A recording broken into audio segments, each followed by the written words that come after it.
Chao, hasta pronto.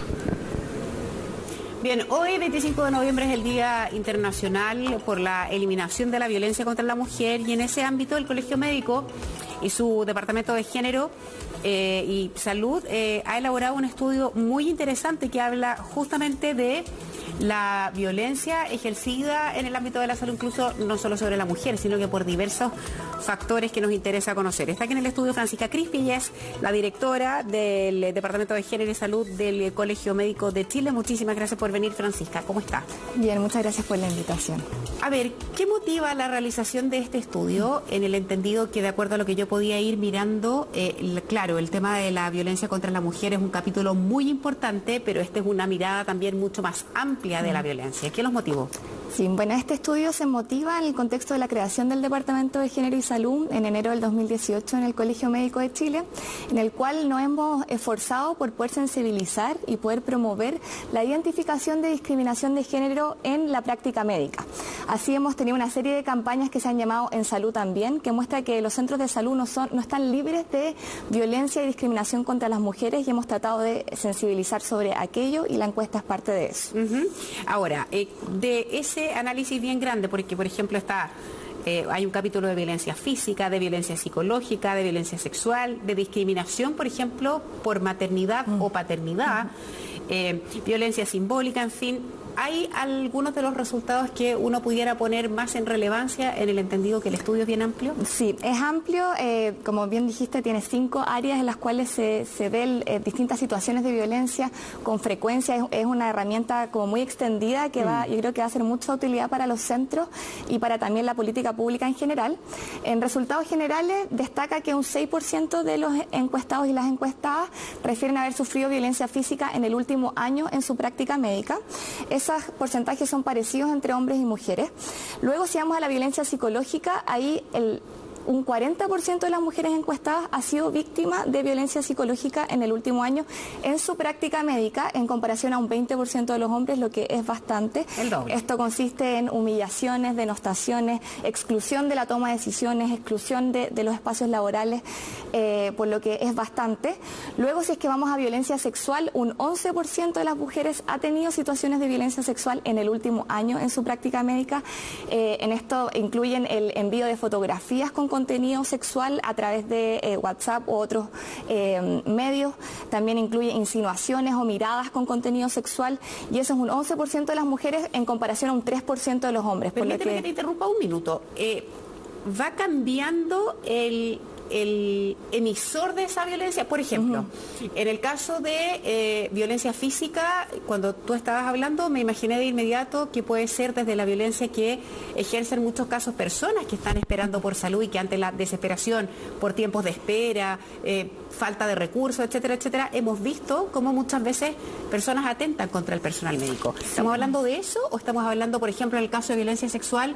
Normalmente uno piensa, bueno, a lo mejor es un superior jerárquico que intenta abusar, o de un paciente que también intenta algo más. Sí, eso es un muy buen punto. Vemos que en el caso de violencia física, en la mayoría de los casos los agresores son pacientes, que son casos que hemos visto en diversas situaciones en centros de salud, pero siempre cuando vemos el género femenino hay un componente que son superiores o jefes, que en el caso de violencia sexual son su mayoría. Perfecto. O sea, los jefes superiores docentes se constituyen como un porcentaje importante de los agresores en el caso de las mujeres, y no así en el caso de los hombres, y eso es algo a tener en consideración con respecto a las relaciones jerárquicas que hay en la medicina, y cómo eso influye en que se produzcan estas situaciones de violencia de género.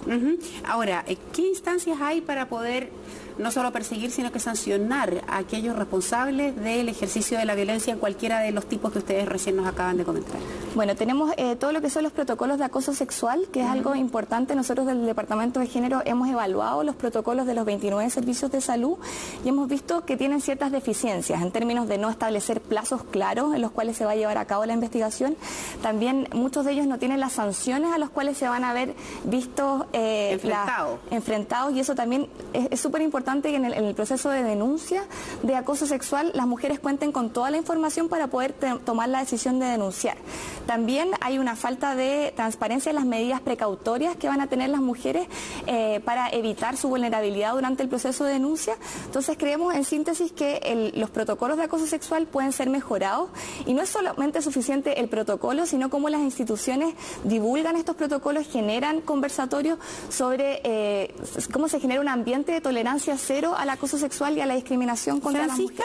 Y en todos estos hallazgos que ustedes han tenido y en el contexto además donde se sabe que es la violencia enfocada hacia la mujer la que más predomina respecto de todos los ítems que ustedes indagaron, ¿han tenido alguna coordinación, por ejemplo, con el Ministerio de la Mujer, con la ministra?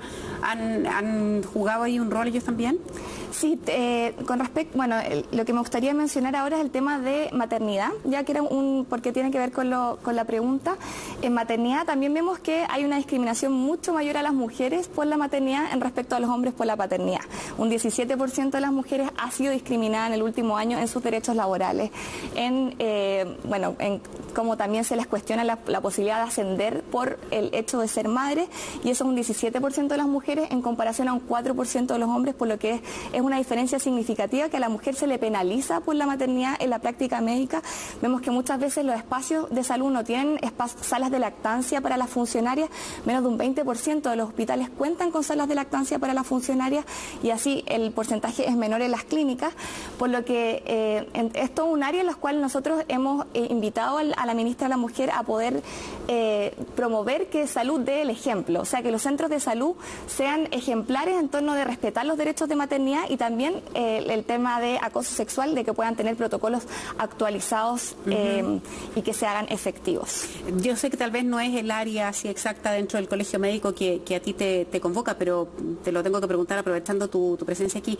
¿Han tenido ya alguna idea, alguna evolución de cómo se ha ido comportando las demoras en la atención médica en el entendido de la crisis que se vive, de las manifestaciones, de la paralización de muchos de los hospitales y centros públicos que hoy día están realizando sus demandas, pensando en cirugías postergadas, atenciones que llevaban mucho tiempo esperando y que producto de esto han sido aplazadas? ¿Tienen alguna idea, un catastro de cómo va eso? Se está realizando ese catastro que, claro, hay centros algunos centros más críticos que otros. Desde el Colegio Médico no se ha paralizado las actividades, pero sí hay muchos otros gremios que están paralizados y el efecto de la atención se está generando un catastro, pero no ¿Cuánto tenemos. puede resistir una paralización en los gremios de la salud que ya están movilizados? Que tú me acabas de decir, no es el colegio médico, pero uno entiende que justamente en la salud es un trabajo muy mancomunado, es de muchas personas, no solo hay un médico, sino que necesita de la asistencia de muchos otros profesionales.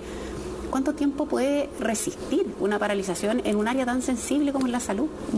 Bueno, eso es relativo, yo creo. Es muy importante dentro de la paralización que siempre mantengamos turnos éticos en los cuales... Urgencia. Claro, turnos éticos tanto en la urgencia como también en servicios críticos, en el servicio de urgencia, pero también en el servicio oncológico, por ejemplo, los cuales no puede paralizar esas actividades a pesar de las movilizaciones. Y eso yo creo que, bueno, se ha invitado al Colegio Médico siempre a mantener esos turnos y que la atención crítica no sea afectada por las movilizaciones. Bien, Francisca, muchísimas gracias por esta conversación. Que te vaya muy bien. Gracias a ti. Chao. 11:59. Hacemos un alto en la revisión de las noticias. Volvemos ya con más de Un Nuevo Día. No se vayan.